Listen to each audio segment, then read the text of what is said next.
దాంట్లో నీ బాధ్యత ఉంది, నీ వల్లే కదా ఆయన చనిపోయారు అనే ఆ బాధ్యత ఉంది. అంటే దానివల్ల అంతవరకు అంటే ఆ బాధ్యత కూడా ఇక్కడ చాలా డిబేటబుల్, చాలా డిబేటబుల్. అది ఓకే, అది దట్ ఈస్ ఆల్రెడీ మీరు బట్ ఎస్టాబ్లిష్ చేశారు. నాకేంటంటే చీఫ్ మినిస్టర్ గారు ఇప్పుడు చెప్పారు కదా nobody is above the law అని. అంటే if he will he do the same, will he take the same action against his own party people? If he does that, then no questions. like it అంటారు. Salute. ఇప్పుడు అక్కడే ఇప్పుడు అదేమో film పీపుల్ని అపమానించడం, హేళన చేయడం అనేది ఒక ఫ్యాషన్ అయిపోయింది. హిస్ సిట్టింగ్ మినిస్టర్ ఏమేమో చెప్పింది, అస్సలు అపార్థాలు వేశారు. దాంట్లో ఒక్క చుణుక కూడా, కొండ సురేఖ గారు ఒక్క చుణుక కూడా దాంట్లో సత్యమే లేదండి. ఏమేమో చెప్తున్నారు, ఫుల్ మరి క్రియేటివ్ రైటింగ్ చేశారు. ఆ క్రియేటివ్ రైటింగ్ అంటే చాలా డర్టీ ఆబ్జీన్గా ఉంది. దానికి నోబడీ హస్ టేకెన్ యాక్షన్ అంటారు కదా. It is actually outraging the modesty of a women. ఏం యాక్షన్ అయింది? అది కూడా క్రిమినల్ ఆఫెన్సే. ఏమైంది? చెన్నైలో కస్తూరి గారు ఏదో పాప మామూలుగా ఏదో మాటలు మాట్లాడితే కస్తూరి గారు మాత్రం 3 రోజులు వెళ్ళిపోయారు.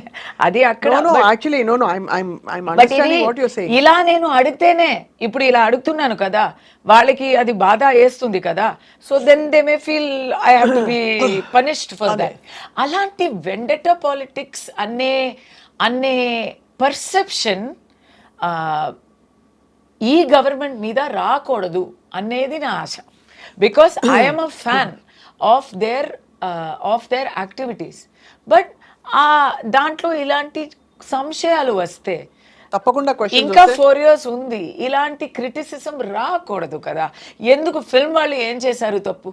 వాళ్ళు సంపాదిస్తున్నారు అంటే జనాలు హ్యాపీగా ట్యాక్సెస్ ఇస్తే, ట్యాక్సెస్ కట్టాలంటే స్టేట్కి మనం గ్రంబుల్ చేసుకొని కంప్లైంట్ చేసి ఇంత అయిపోయింది అని ఇస్తాము.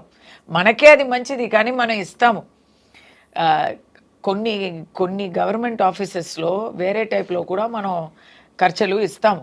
ఇదంతా we will not appreciate. But ఒక మూవీ ఆర్టిస్ట్కి ఎప్పుడు నీకు డబ్బులు ఇస్తాము అని చెప్పి ఎవరు ఇవ్వరు. చాలా సంతోషపడి మనస్ఫూర్తిగా ఇచ్చిన ఆ డబ్బుల్ని మనం ఎందుకు కామెంట్ చేయాలి?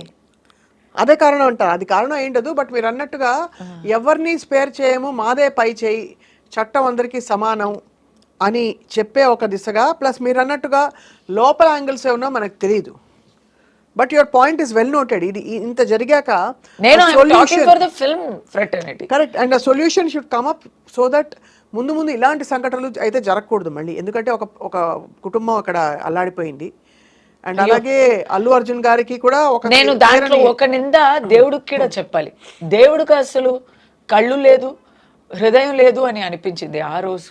దేవుడే ఏంటి ఇది చూస్తున్నావా నువ్వు? ఎందుకు ఇలాంటి ఆయన వేసే క్యాల్కులేషన్ మాకు అర్థం కాలేదండి. ఎంతో మంది మరి నేరలు ఎంతో మంది ఉన్నారు, నేరలు చేసి చాలా చక్కగా ఉన్నారు, బ్రతుకుతున్నారు. ఏం పాపం చెయ్యని ఒక చిన్న పిల్లకి ఇంత ఘోరం, ఆ తల్లికి ఇంత ఒక దుర్మరణం ఎందుకు? చాలా దురదృష్టకరం నిజంగా. అసలు ఇట్స్ హార్ట్ రెంచింగ్. ఎవరు తప్పు అంటే దేవుడు తప్పు అంటాను నేను కదా. ప్రతి ఒక్కరిని కంట్రోల్ చేసేవారు ఆయనే కదా. నాకు నమ్మకం ఉంది కాబట్టి చెప్తున్నా. అది సెంటిమెంటల్గా మనం మాట్లాడచ్చు. బట్ లీగల్గా మీరు లాయర్గా, అడ్వకేట్గా, ఒక ఫిల్మ్ పర్సనాలిటీగా, ఒక స్ట్రాంగ్ వాయిస్గా, ఒక యాక్టివిస్ట్గా మాట్లాడిన విషయాలన్నీ కూడా తప్పకుండా I think they will reach all the right people. But Kasturi గారు, we are all dying to know, మీరు 3 రోజులు జైల్లో ఏం చేశారు? ఎలా ఉంది అల్లు అర్జున్ గారు ఏం చేసి ఉంటారు చెప్తా. జైల్లో బెడ్ ఇవ్వరు. మీరు అనుకున్నవచ్చు అందరికీ విఐపీ సెల్ ఉంటుంది, స్పెషల్ ఫెసిలిటీస్ ఉంటుంది అని మీరు అనుకోవచ్చు. Not for remand prisoners. ఇది ఈయన వెళ్ళింది వచ్చి రిమాండ్, కన్విక్టెడ్ కాదు. అవును, కన్విక్టెడ్ ప్రిజనర్స్ కి you can ask for special category. మీకేమైంది చెప్పండి అసలు. నాకు రిమాండ్ ప్రిజనర్ ని నేను కూడా అంటే జ్యుడిషియల్ కస్టడీ అంటే ఏంటో రూమ్ ఉంటుందా, సెల్ ఉంటుందా, మూచలు ఉంటాయా? అవును రెగ్యులర్ గా అంటే అలా. బెడ్ లేదా? బెడ్ నేల మీద పడుకోవాలి. నేల దున్- బెడ్షీట్ ఇస్తారు, ఒక 2 దుప్పటి ఇస్తారు, కప్పుకోవడానికి ఒక దుప్పటి, కింద వేయడానికి ఒక దుప్పటి ఇస్తారు. నేను చెప్పాను కదా, లోపల వెళ్ళాక కూడా నాకు prison is different, prison officials are different from other cops. వాళ్ళు కూడా నాకు ఎంత వీలవుతుందో లీగలీ పర్మిసిబుల్ సహాయాలు చేశారు. అంటే పెట్టారా? దుప్పటి కొత్త దుప్పటి ఇచ్చారు, పళ్ళం కొత్త పళ్ళం ఇచ్చారు, లోట కొత్త లోట ఇచ్చారు. వాళ్ళకి చేయాల్సిన చేయగలిగినంత వాళ్ళు చేయగలిగినంత అంతా చేశారు. They treated me very well. But అక్కడ నేను వెళ్ళినప్పుడు అక్కడ 49 prisoners ఉన్నారు. I was housed in the quarantine ward. Quarantine వార్డ్లో ఎట్లా అంటే కొత్తగా వచ్చిన వాళ్ళని అక్కడ ఒక 1 week వరకు అక్కడ పెట్టి తర్వాత వాట్ ఆర్ ద ఆర్డర్స్ అని చూసి రిమాండ్ ప్రిజన్కి పంపుతారు. కన్విక్టెడ్ ప్రిజన్ అనేది ఇంకా డిఫరెంట్. సో అక్కడ అయితే ఆ క్వారంటైన్లో అందరూ కొత్తగా ఉంటారు, కానీ కొన్ని ప్రిజనర్స్ ఉంటారు ఆ వార్డ్లోనే ఉంటారు, ఆ బ్లాక్లోనే ఉంటారు. ఎలాంటి వాళ్ళంటే ఫారిన్ ప్రిజనర్స్. నేను వెళ్ళినప్పుడు 3 Nigerians, ఒక సౌత్ ఆఫ్రికన్ లోపల, అందరూ ఇలా ఉన్నారు హ్యూజ్గా. వాళ్ళు అక్కడే ఉంటారు. Narcotics case, meth tablets. భయవేస్తుందా మీకు? వాళ్ళని చూస్తే చాలా ఇదిగా ఉంటుంది, ఒక అబ్బో అని అనిపిస్తుంది. అండ్ వాళ్ళు యాక్టివిటీస్ కూడా అలాగే ఉంటాయి. దే ఆర్ లైక్ అది ఎలా వస్తారు, మా దగ్గర పళ్ళం ఉంటే పళ్ళం తీసుకుంటారు, బకెట్ ఉంటే బకెట్ అడుగుతారు. నేను ఇంగ్లీష్ మాట్లాడతాను, వాళ్ళకి అక్కడ లాంగ్వేజ్ ప్రాబ్లం, వేరే ఎవరిని లాంగ్వేజ్లో అడగడం రాలా, నాతో ఇంగ్లీష్లో మాట్లాడుతున్నారు. తమిళ్లో కూడా మాట్లాడతారు, ఓన్లీ భూత మాటలు మాత్రం తమిళ్లో. అమ్మా తర్వాత బూతులు, అమ్మా తర్వాత బూతులు, ఈ రెండే చెప్తారు ఆ నైజీరియన్ వాళ్ళు. సో వాళ్ళు అయితే మీ గ్లాస్ అడిగారా? అన్నీ అడుగుతారు. ఏమడుగుతారు? ఇప్పుడు మాకేం ఏంటంటే అంటే they are asking you to share or what or give?